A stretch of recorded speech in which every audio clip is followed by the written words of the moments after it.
Dad's collapsed. While I was preparing dinner, my husband Caden rushed home. What? We hurried to the hospital where his father was taken. He had suffered a subarachnoid hemorrhage. By the time he was brought in, it was too late. His father passed away. My name is Alicia. Caden and I were college friends. We reconnected at a reunion and started dating. We have been married for 2 years now, both of us, 32. Caden's father owned a company. Caden had always been learning the ropes under him, but with his sudden passing, Caden was set to take over as CEO. I thought there might be some resistance to such a young CEO, but seeing Caden's dedication, he was surprisingly accepted smoothly. He even got along with the senior executives, or so I thought at the time. A year after Caden took over the company, he came home, ate his dinner in silence, and started drinking. Caden wasn't much of a drinker. Hey, are you sure you should be drinking that much? Mind your own business. But you have work tomorrow, right? Just leave me alone. I don't care about the job anymore. The company's going under anyway. Caden blurted out, visibly upset. What do you mean going under? Things aren't going well? Yeah, they say the company's falling because I took over. With that, Caden slammed his drink on the table. They keep saying I should know better as a CEO, that I should take responsibility. The board always criticizes me. I don't think I can handle it anymore. Caden's face shifted from anger to the brink of tears. Sure, Caden might have his shortcomings. It's natural for a CEO to take responsibility. But from what he's told me, it seems the board is putting too much on him. His father always treated me like his own daughter and helped us a lot. The thought of Caden ruining the company his father started was unbearable. Is there anything I can do to help? Caden looked up, a hint of annoyance in his eyes. Well, you have experience in accounting and a secretary certification. You could be of help, but I don't know if it's cool to ask my wife for help. Is this really the time to worry about that? I was getting frustrated with Caden's indecisiveness and snapped at him. Your father trained you to take over, right? And you're okay with ruining it in just a year? That seemed to light a fire in Caden. We vowed to work together to turn the company around. I decided to quit my job and support Caden as his secretary. Once I started working there, I noticed a significant gap between the older, long-standing employees and the younger ones. Despite the world moving towards digitalization, the older employees were stuck in their ways, leading to inefficiencies and extra costs. When I tried to implement changes, they resisted fiercely, but I stood my ground. But I said, if you can't adapt, you're welcome to resign. I was met with glares, but saving the company was the priority. The reforms Caden and I initiated started to show positive results. The older employees, though initially resistant, began to adapt, learning from the younger ones.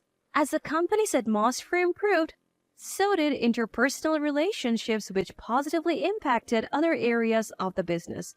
We even managed to secure new clients, and the company began to stabilize. A year later, the company made a remarkable turnaround, achieved rapid growth.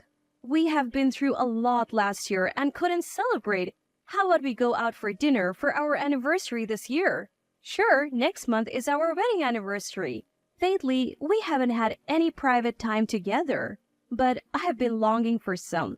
But Caden's response was cold. Am I the only one excited?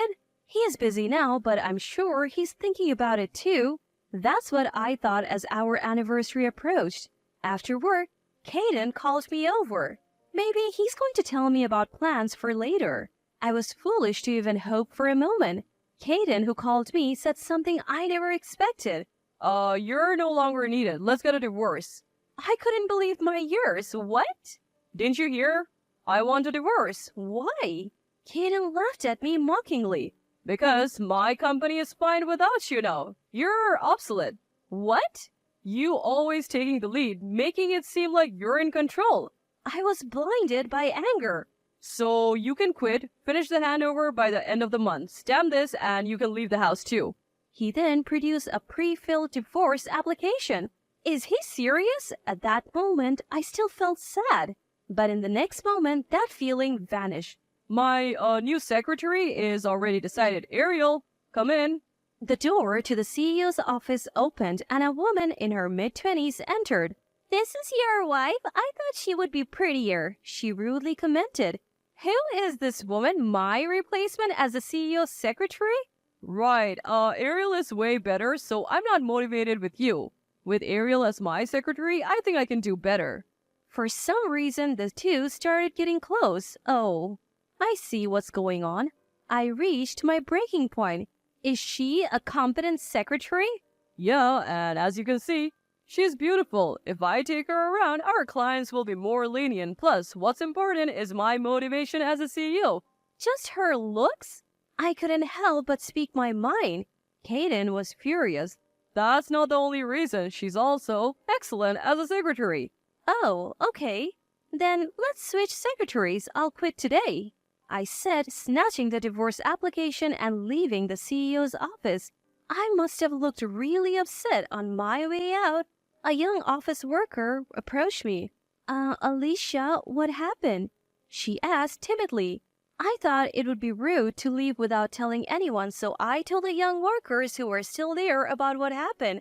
What's gotten into the CEO? This company was saved thanks to you, Alicia. The employees sympathized with me, but I didn't care about Kaden anymore. Then, one employee hesitated and spoke up. Could the woman I saw with the CEO the other day be... Several people reported seeing Kaden with that woman. Apparently, she had been around for a few months. She wasn't a secretary, but a club girl from a place Kaden frequented for business entertainment. So their relationship had evolved into that? The sightings always happened on days I left work early. He would say he had work left or a business dinner. I offered to help or join if it was with clients, but he always refused. Now I understood why. Some employees had considered telling me but didn't want to hurt me with mere suspicions. They decided to wait for concrete evidence, although they tried to persuade me to stay. I couldn't. After all, Kaden was still the CEO. I said my goodbyes. Most of the executives had gone home, but a few remained in a conference room. I knocked on the door. When they opened, they looked flustered. I noticed some documents but ignored them. I've decided to leave the company. Please take care of things from now on. They simply thanked me for my hard work, so I left. The next day, I quickly found a new place and moved out while Kaden was away. I filed the divorce papers and took a deep breath. What had my life become? I visited my father-in-law's grave thinking it was the end. That's when I finally cried. But I believed I had managed to save his company. It wouldn't go bankrupt unless something drastic happened. A month after divorcing Kaden, some younger employees contacted me. The new secretary was always by Kaden's side but barely worked. She was disrespectful to other employees and had no redeeming qualities besides her looks. They begged me to return, but I declined. Then an idea struck me. With the skills I had gained over the past year, I could start my own business. I began studying and fundraising for my startup. 3 months later, I launched a new company with one of the workers from Kaden's firm. Other employees soon joined us, although we weren't stable yet. Most were willing to take the risk. We owe our jobs to you, Alicia. We want to help. I'm here because I want to follow you, not the company. So I decided to work hard with everyone. Around that time, Kaden contacted me. You're poaching my employees. Really? Your company's in trouble again? I laughed at the once condescending Kaden. That's because you're poaching my employees. You are the one who's been using my credit card even after our divorce. You'll pay for that. What? That's my card. Busy now. Don't contact me again. I hung up and called my lawyer. Soon Kaden was served with a lawsuit for compensation due to the divorce. A week later, he visited my office. You are the CEO now. You owe it all to me. What? What do you want now? I'm busy, so make it quick, I said, clearly annoyed. Kaden then pulled out some documents from a lawyer. What's this all about? It's a compensation claim for your affair during our divorce proceedings, plus the credit card bills you racked up after our divorce. It's only fair. You easily agreed to the divorce and now you're suddenly claiming compensation? Didn't you know? Compensation claims from divorce proceedings are valid for 3 years after the divorce. You brought the divorce papers and even brought along your affair partner, Ariel. I thought you would expect a claim. Caden's face turned pale, seemingly unaware of this. Everyone at the office gave me evidence of your affair. On days I left early, you always seemed restless, unlike me who never suspected a thing. They noticed. They followed you and took photos. The dates on those photos are from before our divorce. Caden looked even paler, but I didn't hold back. And the credit card? You used my family card on dates with her at restaurants, bars, and more. How could you use a traceable card for your affairs? I sighed in disbelief. Suddenly, Caden's demeanor changed. I'm sorry, I truly am. Now you apologize? Actually, my company is on the brink of bankruptcy. Our clients are leaving, and I can't afford the compensation. I need your help.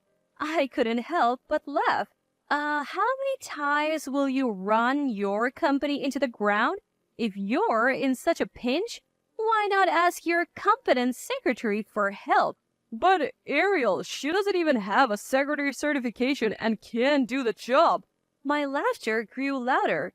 You said her beauty would charm clients, right? But when I took her to the clients, she was so rude that we lost more and more of them. Now, only a couple of companies whose older CEOs like Ariel remain. Huh, figures. Those companies that left you, they're now our clients. What? I didn't steal them. It's natural for companies to seek better partnerships. No way. By the way, are your company's executives still around? Well, only the younger ones moved here. The older ones are still executives. You should investigate them for embezzlement. Embezzlement? Yes. I noticed some suspicious financial activities. I wanted to discuss it, but you dismissed me. Maybe now you can save your company? They probably made you CEO because they thought they could easily embezzle. Caden was speechless, but I wasn't just being kind. So you'll probably save your company. Make sure to pay the full compensation from our divorce in one go. Considering the division of assets, you can't afford it. Don't come here anymore. You're a distraction. I sent a dejected Caden away and got back to work. Later, I received the full compensation from Caden and Ariel. As for his company, they are suing the executives for embezzlement, but it seems they will go bankrupt. After all the effort to save it, he lacked business acumen. It made me reflect on my poor judgment.